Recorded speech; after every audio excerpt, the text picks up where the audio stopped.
নমস্কাৰ, মই আৰ্টছ আৰু কমাৰ্চৰ ছাত্ৰ ছাত্ৰীসকলৰ বাবে এটা বিগ আপডেট লৈ আহিছোঁ। যিসকল ছাত্ৰ ছাত্ৰীয়ে এতিয়া হায়াৰ ছেকেণ্ডেৰী পাছ কৰিছে, মোৰ ইনফৰ্মেশ্যনৰ যোগেদি তেওঁলোকে বহুত উপকৃত হ'ব মই ভাবি আছোঁ। যিসকল আৰ্টছ আৰু কমাৰ্চৰ ছাত্ৰ ছাত্ৰীসকল আছে, তেওঁলোকে আগতে computer science engineering, information technology বা তেনেধৰণৰ IT লেভেলৰ কোৰ্চবিলাক কৰিবলৈ সুযোগ সুবিধা পোৱা নাছিলে।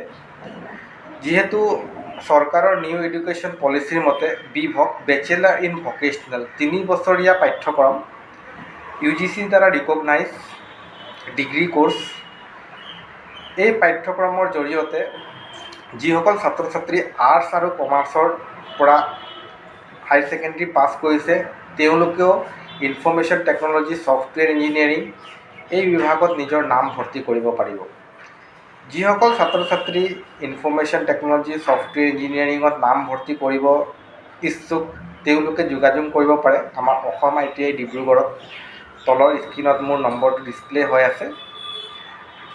আপোনালোকে ইনফৰ্মেশ্যন টেকন'লজি বা ছফ্টৱেৰ ইঞ্জিনিয়াৰিং কৰিলে ভৱিষ্যতত কি কৰিব পাৰিব, মোৰ নেক্সট ভিডিঅ'বিলাকত আপোনালোকে পাই থাকিব। মোৰ ভিডিঅ'বিলাক চাই থাকিব আপোনালোকে। আৰু যিসকল ছাত্ৰ ছাত্ৰীয়ে নিজৰ ভৱিষ্যত গঢ় দিব বিচাৰে এজ এ IT প্ৰফেচনেল, তেওঁলোকে জইন কৰক ইনফৰ্মেশ্যন টেকন'লজি, ছফ্টৱেৰ ইঞ্জিনিয়াৰিং। আৰু BVOC হৈ গ'ল এনেধৰণৰ পাঠ্যক্ৰম, যিটো পাঠ্যক্ৰম যিকোনো বিভাগৰ ছাত্ৰ ছাত্ৰীয়ে পঢ়িব পাৰে।